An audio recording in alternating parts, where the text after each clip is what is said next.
So hi guys, welcome back to my YouTube channel. And आज हम बात करने एक बहुत ही इंपॉर्टेंट क्वेश्चन के बारे में जो हर first year, second year, third year, fourth year तक भी बच्चों के दिमाग में रहता ही है कि क्या डीएसए करनी चाहिए, डेवलपमेंट करनी चाहिए।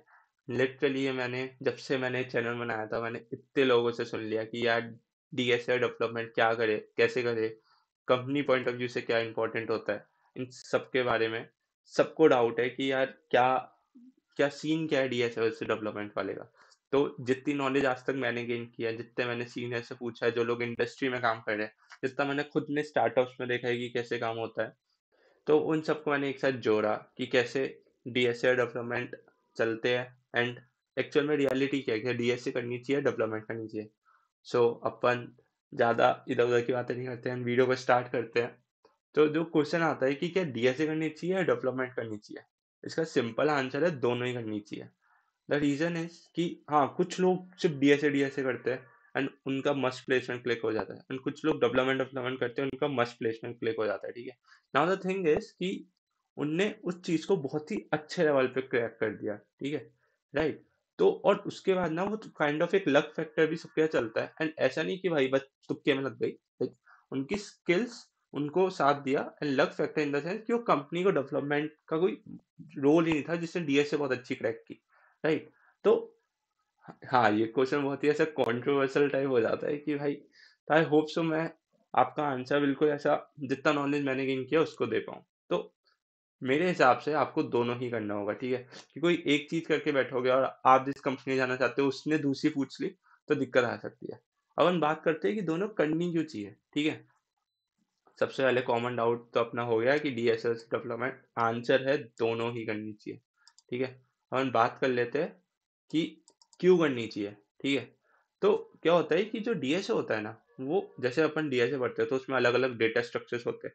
डीएसए में अलग अलग कंसेप्ट यूज होते हैं। ठीक है, तो उन कंसेप्ट की बिल्डिंग एक लॉजिक बिल्डिंग होती है। ठीक है, आप डीएसए जब भी करते हो तो कुछ ना कुछ सीख रहे होते हो कि अच्छा इसको ऐसे करेंगे, इसको ये क्वेश्चन का अच्छा ये वैल्यू निकालनी है तो डॉट सेकंड कर देंगे। मतलब बहुत सारे कंसेप्ट होते हैं जो आपको आने चाहिए।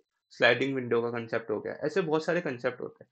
तो डीएसए क्या होता है, बहुत कंसेप्ट सिखाता है, आपकी लॉजिक बिल्डिंग बैठाता है कि यार लॉजिक कैसे बैठेगा इस बंदे का। ठीक है, कि ये समझ पाए, इसको ऑप्टिमली कर पाए, क्योंकि ब्रूट फोर्स ऑप्टिमल वो भी फिर अलग अलग आ जाता है। ठीक है, तो डीएसए फोकसेस ऑन कि यार आपका दिमाग कैसे चल रहा है कोडिंग के ऊपर। ठीक है, एंड उसके बाद आपकी प्रॉब्लम सॉल्विंग स्किल्स बढ़ाता है कि अच्छा किस इस प्रॉब्लम को कैसे टैकल करता है, कितना ऑप्टिमली टैकल करने की क्षमता है बच्चे में। ठीक है, तो डीएसए फोकसेस ऑन दैट कि आप कितना ऑप्टिमली कोई चीज को लिख सकते हो। ठीक है, नाउ डेवलपमेंट क्या होता है, बेसिकली आप कोई चीज को बिल्ड कर रहे हो, चाहे वो ऑलरेडी बिल्डिंग है एंड आप उसमें इन्वॉल्व हो रहे हो। ठीक है, जस्ट लाइक एक वेबसाइट है, ठीक है, वो बन रही है एंड आप उसके साथ एक कंट्रीब्यूट कर रहे हो कि उसमें और फीचर्स ऐड ऑन कर रहे हो, या फिर आप स्क्रैच से अपना कोई प्रोजेक्ट बना रहे हो जो वेब डी पे जा रहा है, एफ डी पे जा रहा है। ठीक है, सो फोकस इज ऑन कि कैसे किसी चीज को बिल्ड करना, प्लस उस चीज में कंसेप्ट यूज होंगे जो डीएसए विल प्रोवाइड देम। ठीक है, तो कैसे ये एक दूसरे को सपोर्ट ही करते हैं rather देन एक दूसरे के अगेंस्ट चलते हैं। ठीक है, नाउ अपन बात कर लेते हैं कि कैसे कोई चीज को बिल्ड करना, प्लस कोई चीज को कंसेप्ट सीखना, लॉजिक बिल्ड करना, एक कंपनी किस पॉइंट ऑफ व्यू से देखती है। ठीक है, अब जैसे आप मोस्टली कॉलेज प्लेसमेंट में बैठने वाले हो, राइट, एंड उसमें क्या होता है जब कंपनी आएगी, उनका हायर चांसेस होता है कि वो डीएसए पे फोकस करने वाली है।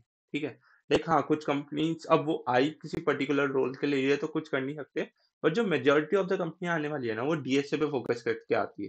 ठीक है, कि यार बच्चे का डीएसए कैसा है। फर्स्ट फर्स्ट ऑफ ऑल उनका एक कोडिंग राउंड होने वाला है। ठीक है, जिसमें वो बिल्कुल पूछेंगे कि भाई 2 या 3 क्वेश्चन कोडिंग के दे देंगे, एमसीक्यू स्टैक के दे देंगे। ठीक है, ज्यादा वेब डी में घुस कोई भी डेवलपमेंट स्किल्स पे घुसेंगे नहीं। ठीक है, आपने 2-3 कोडिंग क्वेश्चन सॉल्व किए, अब जहाँ पे पहले ही समझ लो फर्स्ट राउंड ही नहीं निकलेगा तो दिक्कत आएगी। फिर आपकी वेब डी कितनी भी अच्छी हो, आपका डीएसए ही क्लिक नहीं हुआ। ठीक है, यहाँ पे डीएसए का रोल हो गया। अब जब आप इंटरव्यू में जाओगे वहां आपका अब डेवलपमेंट भी हो सकता है और डीएसए भी हो सकता है।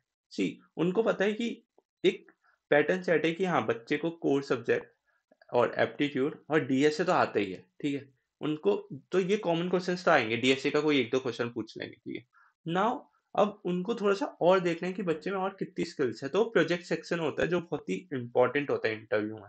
ठीक है, वहां पे देखेंगे कि आपने प्रोजेक्ट किस स्किल पे बनाया है, किस टेक स्टैक पे बनाया है, and अगर वो कंपनी से अलाइन हो जाता है तो उनके लिए बहुत ही एक एडवांटेज हो जाता है आपको लेने के लिए, ठीक है? क्योंकि क्या होगा कि जैसे अब आपने डेवलपमेंट किया और कंपनी भी उस टाइम डेवलपिंग फेज में ही है, ठीक है? या फिर उनका जो टेक स्टैक यूज़ करे वही आपका है। तो ऑब्वियसली आपको एक एज मिल जाएगा कि हाँ यार, इस बच्चे को तो आता है, इसने तो काम किया है, ठीक है? रेदर देन एक बच्चे को डीएस से आता है एंड फिर उसको बिल्कुल स्क्रैच से सिखाना पड़ेगा उस कंपनी में कि कैसे काम करना है, ठीक है? तो क्या होता है कि अब एक और सिनेरियो भी क्रिएट होता है जो बहुत कॉमन होता है कि अब 2 बच्चे बैठे हैं इंटरव्यू में, ठीक है? दोनों की डीएसए अच्छी है, ठीक है? और दोनों के चांसेस 50-50 बन रहे हैं, ठीक है? वहीं एक बच्चे ने बस डीएसए पे फोकस किया और वहीं दूसरे बच्चे ने डीएसए प्लस डेवलपमेंट पे फोकस किया।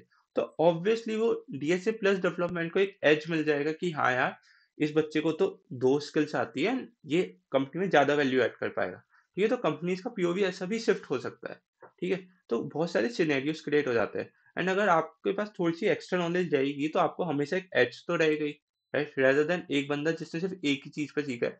बट वही आपके पास जो दोनों नॉलेज होनी चाहिए ना, वो ऐसी नहीं होनी चाहिए कि बस आधी एवरेज ही है और आप उसको ज़्यादा शोकेस नहीं कर पा रहे, ठीक है? यहाँ पे मास्टर ऑफ वन में मतलब मास्टर ऑफ टू भी करना पड़ता है और एक को थोड़ा-सा नीचे भी कर दो तो दूसरा बिल्कुल डीएस से बिल्कुल एप्ट होना चाहिए अगर आपको डेवलपमेंट पे 100% कॉन्फिडेंस है, ठीक है? बट कंपनी पीओवी से भी बहुत इंपॉर्टेंट हो जाता है कि आपको अब दोनों आना चाहिए क्योंकि जितना ज़्यादा कंपटीशन बढ़ता रहेगा, वो कोई एक चीज़ पे तो फोकस रखेंगे नहीं। वो चाहते हैं कि बच्चे को ऑलरेडी कुछ चीज़ें आती है, जब वो कंपनी में आए तो हमें ज़्यादा ना सिखाना पड़े। क्योंकि आजकल कंपनियाँ क्या कर रही है, वो लेने के बाद भी है ना, वो सिखा रही है एंड फिर टेस्ट वापस करवा रही है क्योंकि उनको दिख रहा है कि बच्चे को इतनी ज़्यादा नॉलेज अभी से है ही नहीं, तो हमें ही सिखाना पड़ेगा। बट वहीं आप ऑलरेडी इतनी नॉलेज लेके जा रहे हो, तो आपको एक एज मिलेगा, कंपनी को पता है यार इसको आता है, तो इसको वापस से वही लर्निंग फेज में क्यों डालना है, इससे अच्छा इसको सीधा काम पे लगाते हैं। अब वो काम पे लगाते हैं इन द सेंस कि आपकी जो खुद के लेवल पे स्किल्स है, उसको इंडस्ट्री लेवल पे कैसे पहुँचा सके, तो वो एक छोटा-सा टास्क होगा कि आपको सिखाना पड़ेगा, एक स्मॉल स्केल पे कि अच्छा ये तूने सीखा, इंडस्ट्री में ऐसे चलता है। फिर आप उसका कोड रिव्यू कर रहे हो, डॉक्यूमेंटेशन पढ़ रहे हो। वहीं एक बच्चा जिसको बिल्कुल नहीं आता, तो उसको बिल्कुल स्क्रैच से सिखाना पड़ेगा, ये चीज़ ऐसे होती है, ये चीज़ ऐसे होती है।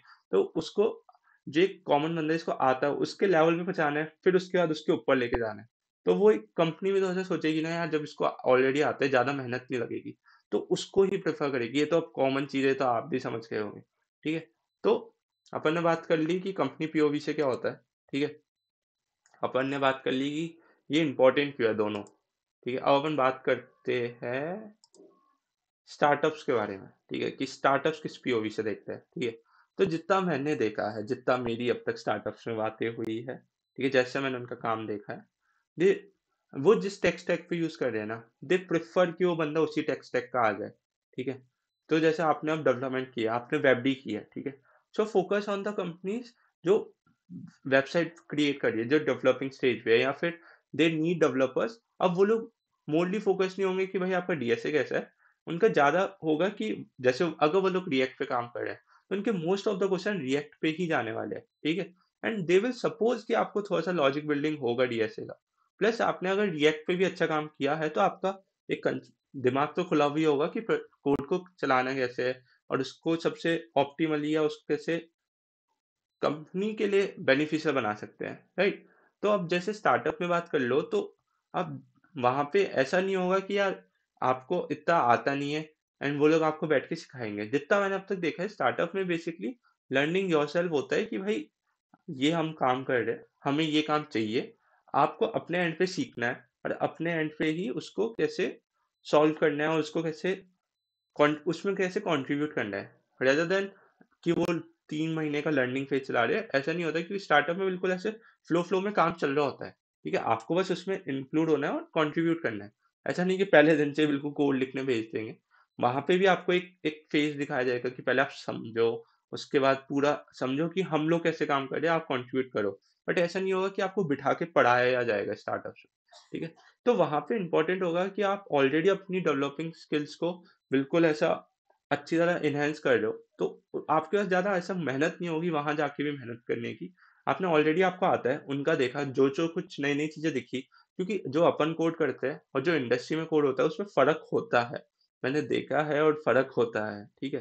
तो थोड़ा-सा उसमें अपन को देखना पड़ेगा कि कैसे अपन उनके कोड से ढल सकते हैं। बट अगर आपको वो टेक स्टैक ही नहीं आता, first of all startup prefer भी नहीं करेगा कि आपको ले, अगर आपको टेक स्टैक नहीं आता, एंड अगर वो कर भी रहा है तो फिर आपके लिए एक्स्ट्रा मेहनत होने वाली है। सो उससे पहले अगर अपन अपने कॉलेज लाइफ में ही वो सारी चीजें सीख ले, तो स्टार्टअप में जाके हम ज्यादा कंट्रीब्यूट कर पाए और एक्सपीरियंस गेन कर पाए। ठीक है, तो स्टार्टअप के लिए डेवलपमेंट बहुत इंपॉर्टेंट हो जाता है। एंड मैंने अब तक देखा नहीं है कि वो लोग इतना डीएसए पे फोकस रखते हैं, but still DSA logic building में काम आएगा तो वहां पे भी इंपॉर्टेंट है। तो इसलिए दोनों को साथ में चलना इंपॉर्टेंट ही है। तो ये क्वेश्चन भी क्लियर हो गया अपना। अब नेक्स्ट क्वेश्चन आया था कि कॉलेज के साथ इसको मैनेज करना बहुत हार्ड हो जाता है, ठीक है, क्योंकि पहले तो कॉलेज के पूरा आशा क्लासेस होती है, प्लस उसके बाद फिर कुछ ना कुछ हो ही जाता है, दोस्तों के साथ घूमना हो जाता है या फिर असाइनमेंट्स लिखने होते हैं, ठीक है। तो अब सिंपल बात आ जाती है कि कैसे अपन इसको मैनेज कर सकते हैं, ठीक है। तो जो डीएसए होती है ना, डीएसए कंसिस्टेंसी मांगती है, ठीक है। आपने डीएसए अच्छे लेवल पे कर ली, बस स्टिल आपने उसको कंसिस्टेंटली नहीं किया ना, लॉजिक बिल्डिंग में दिक्कत आएगी, कंसेप्ट उड़ने लग जाते हैं डीएसए में, इतना ज्यादा चीजें ग्रैब नहीं हो पाती। जो लोग अब इंडस्ट्री में काम करते हैं ना, वो भी बस कोशिश करते हैं वो कंसिस्टेंसी पकड़ ले डीएसए की, बट बहुत हार्ड हो जाती है। तो अभी से डीएसए की कंसिस्टेंसी बना लो कि कैसे करना है। मैंने भी 2 महीने के लिए बीच में डीएसए छोड़ दिया था, मैं भी इधर उधर कुछ करने लग गया था, डीएसए से मन उठा लिया था। बट जब मैंने सोचा था कि अरे ये सब याद आता है, कुछ दिक्कत नहीं आएगी, बट कंसेप्ट उड़े हैं, क्रेजी लेवल के उड़े हैं। एंड ट्रस्ट मी, डीएसए में कंसिस्टेंसी नहीं रखोगे तो उड़ जाते हैं, और उसके बाद फिर आप बहुत अच्छी तरह कर लो कंसेप्ट, और फिर ना उड़े तो अलग बात है। बट जितना मैंने अब तक मेरा देखा है, दूसरों का देखा है कि कंसेप्ट उड़ जाते हैं अगर ज्यादा टाइम तक कंसिस्टेंसी नहीं वापस आई, ठीक है। तो डीएसए में क्या है कि आप लोग हर दिन डीएसए करो, ठीक है। मोस्टली मंडे टू फ्राइडे एक अच्छे लेवल की डीएसए करो, सैटरडे संडे जब मंडे टू फ्राइडे की है ना, उसको रिविजिट मान लो कि अच्छा हमने पूरे वीक में ये कंसेप्ट करा था, ये ऐसे ऐसे होता है, तो क्या होगा, कंसेप्ट भी ऐसे रिविजिट रहेगा, ठीक है। एंड वीकेंड्स को डेवलपमेंट के लिए देते हो, सैटरडे संडे को क्या करो कि वेबडी करो, एफडी करो, या जो भी आप टेक स्टैक पे काम करना चाहते हो उसको करो। रीजन बीइंग कि अब आपने कोई भी टेक स्टैक उठाओगे तो वो हाईएस्ट चांसेस है आपने अपने पसंद के उठाए हैं, ठीक है। तो अब वीकेंड्स पे तो उसको टाइम दे सकते हो, एक 3 to 4 आवर्स, और स्टार्टिंग में तो बहुत ही कम जाता है, 2 to 3 आवर्स दे दो, 1 to 2 आवर्स दे दो, बट विद टाइम उसकी टाइम इंक्रीज करो कि आप ये वीकेंड्स को कैसे ऑप्टिमली यूज कर सकते हो, एंड कैसे आप वेबडी को इनहेंस कर सकते हो। ऐसा नहीं कि वेबडी पूरे दिन ही, पूरे वीक ही कर रहे हो, बहुत हार्ड हो जाएगा, क्योंकि कॉलेज है, फिर डीएसए है, फिर दोस्तों के साथ घूमना है, फिर वेबडी करना है, बहुत हार्ड हो जाता है। तो मंडे टू फ्राइडे बैठ के ढंग से डीएसए को टाइम दो, ठीक है। सैटरडे संडे डीएसए को रिविजिट मान लो, ठीक है। ज्यादा ऐसे नहीं कि भाई एक एक कोड वापस लिख रहे, बट एक बार ओवरव्यू आ जाएगा कि हाँ यार इस वीक अपन ने ये पढ़ा था, ठीक है। और वही वीकेंड्स को डेवलपमेंट पे दो और चिल मारने पे दो, ठीक है। ऐसे मैनेज ही होगा, ठीक है। बहुत हार्ड हो जाएगा रोज करना। ये काइंड ऑफ एक बेस्ट आइडिया, मोस्टली सब लोग इसको ही यूज करते हैं, तो इसको करना बहुत हेल्प होगा आप लोगों को, ठीक है। सो आई होप अब आप लोगों का डाउट क्लियर होगा कि डीएसए वर्सेस डेवलपमेंट नहीं है, ये डीएसए एंड डेवलपमेंट है, दोनों ही करना होगा। जैसे कंपटीशन बढ़ता जा रहा है तो करना तो हो गई।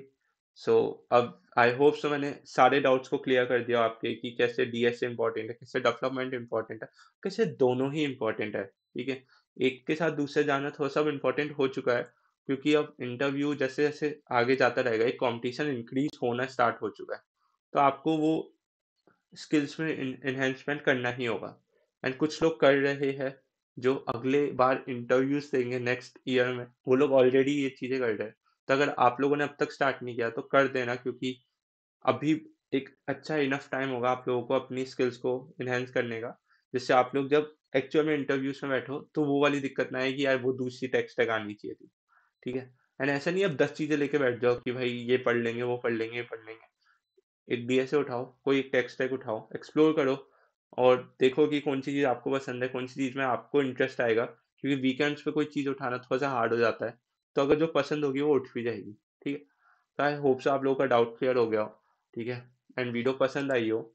एंड जो मोस्टली डीएसए के रिसोर्सेस है, वो मैंने एक पूरी प्रॉपर वीडियो बनाई है कि भाई क्या कौन से रिसोर्स कहाँ से है। अगर डीएसए स्टार्ट नहीं किया तो एक बार वहाँ जाके करना, और कहीं अभी डीएसए में डाउट आ रहा है तो भी कोई दूसरा रिसोर्स देख लो, या मैंने डीएसए के बेस्ट टिप्स एंड ट्रिक्स बनाया है तो वो भी देख सकते हो। बाकी इधर इधर कहीं आई बटन आ रहा होगा, वहाँ पे क्लिक करके वीडियो देख लेना, ठीक है। वेबडी के कोई रिसोर्सेज चाहिए हो तो कमेंट सेक्शन पे लिख देना कि वेबडी रिसोर्सेज दे दो, तो मैं एक वीडियो वेबडी के रिसोर्सेज के लिए बना दूंगा, ठीक है। बाकी तो लाइक कर देना वीडियो को, सब्सक्राइब कर देना वीडियो चैनल को, एंड वीडियो को शेयर कर देना उन लोगों के साथ जिनको आपको लगता है कि जेन्युइनली हेल्प हो। एंड लिटरली अगर ये नॉलेज थोड़े से जल्दी आ जाती है तो टाइम वेस्ट नहीं होता। अपने उन दोस्तों को टैग कर दो जो जेन्युइनली इस चीज़ में स्टक है, और उनको काइंड ऑफ एक आइडिया चाहिए कि अच्छा यार दोनों करना है या एक करना है, क्या करना है, उनको पता चल जाएगा। ठीक है, तो बाकी लाइक शेयर एंड सब्सक्राइब कर देना। मिलते हैं नेक्स्ट वीडियो के साथ। अब आई होप सो फ्राइडे को ही आएगी, तो मिलते हैं तब, एंड बाय बाय।